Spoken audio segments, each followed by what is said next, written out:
division, especially after WrestleMania 30 when things change more often in the WWE, and I think that these divas on NXT have been very impressive. If you've never seen any of these divas in action like Sasha Banks, Charlotte, Bayley, Summer Rae, you have missed out on an incredible opportunity, and if there's one web series you should check out every week on WWE.com, it is NXT, and NXT The Next Generation, which is a huge part of the WWE Network, because you'll get a chance to see these divas in action. Divas like Charlotte, Sasha Banks, Summer Rae, three incredible divas. You also have Bayley in there. Paige, her reign as NXT Women's Champion has been incredible.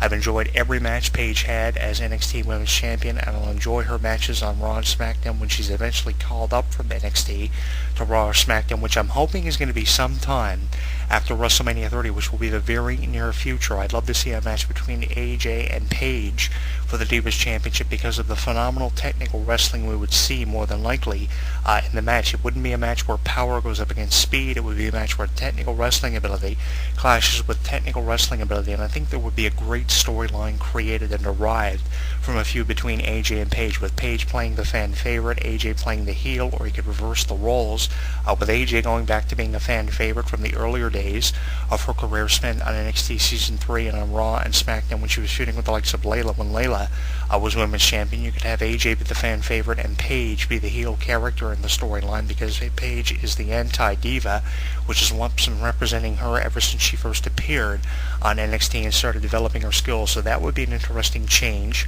for the Divas division. I mean, what would you rather see for the Divas division? AJ defending the title all the time against the Bella Twins, who've been the focal point of the Total Divas reality show, and they're going to be the focal point of the Total Divas reality show because of the ratings they gave it for Season 2, with some new cast members like Summer Rae joining the fan wagon to promote Total Divas.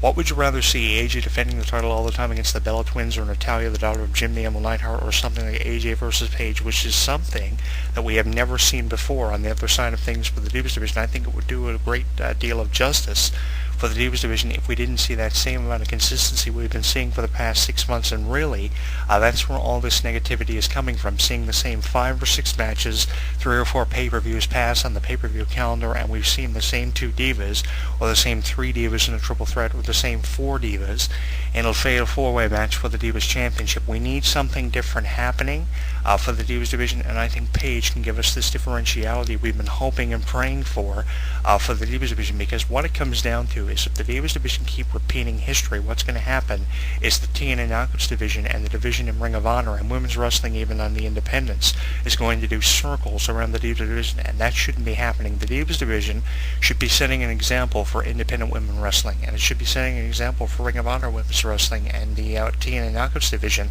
It shouldn't be doing circles around what's supposedly supposed to be the number one women's division in the wrestling industry, and that's what's happening in 2014. If we're supposed to be in the midst of change, which are the words of WWE superstar John Cena, then we should be in the midst of change in every aspect of the WWE, not just the entire roster for Raw and SmackDown, but the Divas division and every other division in the WWE should be in that same midst of change. We should be engulfed in the midst of change. We shouldn't see just one general aspect of the WWE changing. Every aspect of the WWE needs to evolve and needs to change. We need to be engulfed within this midst of change, and I don't see that happening because divas from NXT aren't getting call-ups. I've seen a lot of matches on NXT when it comes to the women's division, and that's one thing that I always look forward to on NXT. If there's one reason why I watch that 1-hour show every week, either on the internet or on television here in Canada, where it's still being distributed on television on a weekly form, I look forward to the women's match, because the women's match really brings out the best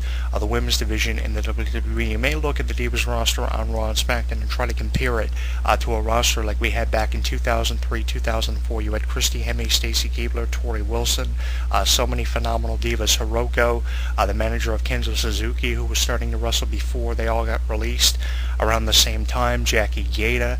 You had an incredible roster when it came to women in 2004, and it was beyond comparison to the roster that you have now on Raw and SmackDown. But if you're comparing the roster from 04 to the roster here in 14, you're not taking a look at the women who need call-ups from NXT, because the majority of great women's wrestlers of the future are on NXT, and that's where you're getting good women's wrestling, and that's where you're getting looks that will sell in the next 5 or 6 years. You're getting main events for the Divas division for the next 5 or 6 years, which is half of a decade from NXT, and that's why we need to start seeing call-ups for the division, because until we see these call-ups, these negative reviews are still going to be popping up on websites, and that's very irritable to me as a radio host and columnist, having to read all these negative reviews that shouldn't be popping up on wrestling websites or just on websites that radio hosts and columnists have created to release pent-up frustration they have about some aspect of professional wrestling happening in the WWE, TNA, or even on the independent circuit for organizations like Ring of Honor or Dragon Gate. We need more women's wrestling happening, and we need longer women's matches. One thing that women have always talked to me about here on this radio show is how short women's matches are, either in WWE or TNA. They don't care where the match is seen by wrestling fans or wrestlers in general. The matches are just too short, and that means not enough exposure are coming from the divisions in the major organizations. And until we get that major exposure for the divisions, we're not going to get these good reviews from radio shows and columnists on their websites, or for websites they're distributing the blogs or the radio shows for.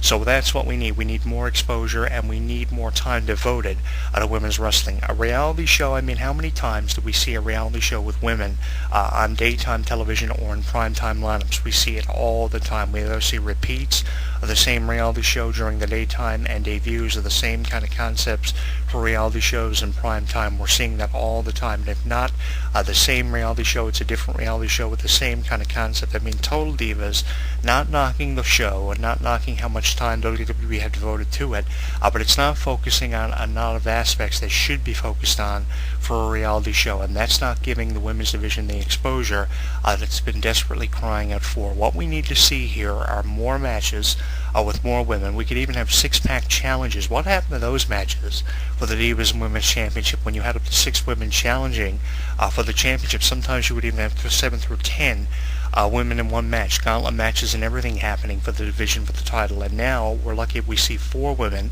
in a fatal 4-way match for the championship, and usually what the end result is the champion who goes into the match is the champion that walks out of the match retaining the championship. I mean, AJ has had a reign as Divas champion just as long as CM Punk's 434-day reign as WWE champion, which is the longest reign of a champion in the last 25 years, which is a quarter of a century, putting it into a statistical perspective for you. Maurice held the Divas Championship for over 217 days. AJ has surpassed that, making herself the longest reigning Divas Champion in history from a statistical perspective. That does not need to be happening for the Divas division. Not taking anything away from AJ. AJ is a great wrestler, and there's a reason why she's in the position that she's in. And a year and a half ago, I was looking at a probable future for AJ. I believed in it, I hoped for it, and I got it. Now I want to see the Divas division take an entirely different direction, where we're having new champions crowned, we're seeing new Divas coming into the division, and I want to see it engulfed in the same mist of change the entire New Talent Initiative has been engulfed in for the past 5 years, which is the last half of a decade. The same Divas champion with the same results for pay-per-view women's matches is not really what I want to be seeing. I want to see something in the way of differentiality, and I don't want to see so much consistency happening for the Divas division. And Paige may be the messiah for the Divas division, and that's the way I'm referring to her as, because of how good she's gotten on NXT. She's really developed her skills. She's one of these champions that you can market with a British feel, kind of like how you can market Antonio Cesaro in 5 marketable languages.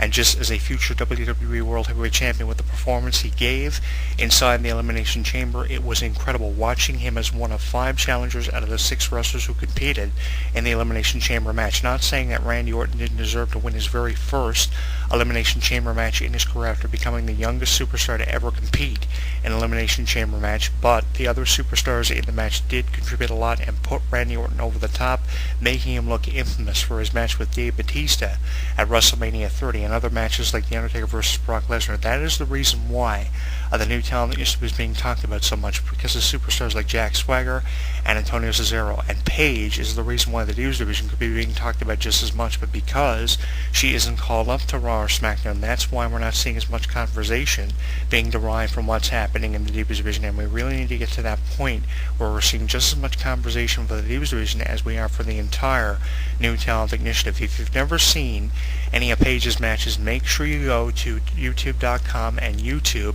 some of her matches. I will throw some of them up for you in the coming days on our Facebook and Twitter at HEW Entertainment and at Jonathan Clarke 1 on our Twitter, where you can follow and listen to our show. And I also want your comments and feedback on Paige at the bottom of this YouTube video, which is our latest video archive amongst many of Paige's career and status in the WWE, because it is an infamous career that is needing to have more attention given to it because of how far Paige has come. On a scale of 5 stars, from a 5-star scale perspective, you can easily rate Paige's success at least 4 out of 5 stars, with 1 star being taken off because of the uncertainty of the direction her career is headed in. For all I know, she could be released in the next 5 or 6 months. Who knows what to expect from someone like Paige. She seems to be someone who you can almost do anything with in the way of a character. The anti-diva is a great way of promoting her, but there is so much that can be done with her character, and we're going to see that as wrestling fans, and especially as radio shows and columnists, and it'll give us another reason to write another review, probably in the way of negativity, because of just how creative you can be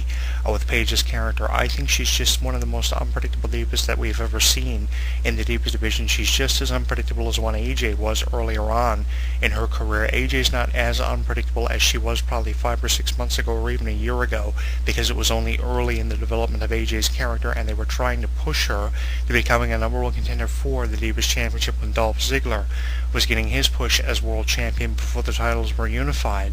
And now that they've gotten AJ to that point, I think Paige is one of the most unpredictable divas to come through the doors of the WWE and enter the division, either on NXT or the WWE Divas division, that we have seen in the last at least half of a year, and that says a lot about the progression of Paige's character. She's definitely marketable, and in my opinion, she's a future Divas champion. We need to see this match, AJ versus Paige, as a pay-per-view waiting to happen for the Divas Championship. If not at WrestleMania 30, obviously we're going to be seeing AJ versus Tamina at WrestleMania 30 for the championship. We'll probably see it after WrestleMania, in the weeks after the aftermath of WrestleMania 30 becomes evident in the WWE, because it is evident that Paige should be either a challenger for the Divas title or a future Divas champion, taking the place of AJ, which she's held for almost over 1 year, which has been incredible for AJ, holding it over 217 days, surpassing the record of former Diva and Divas champion Maurice. That is an unprecedented accomplishment. Congratulations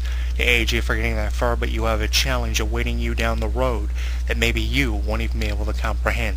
I'm your host, Jonathan Clarke, inviting you to join the conversation. You can do that on Facebook, Twitter, and YouTube at HEW Entertainment. On Facebook with over 1,000 fans, 24,000 tweets on Twitter at Jonathan Clarke 1, and over 1,000 videos on our YouTube channel at Jonathan Clarke 22. You can also join the conversation in our forum, the official forum of HEW Entertainment, which takes about 90 seconds to create an account for. Once you register an account, you can join the conversation about anything you find on this website or here on this radio show. Off their album Midnight Memories, it is One Direction's Diana. I'll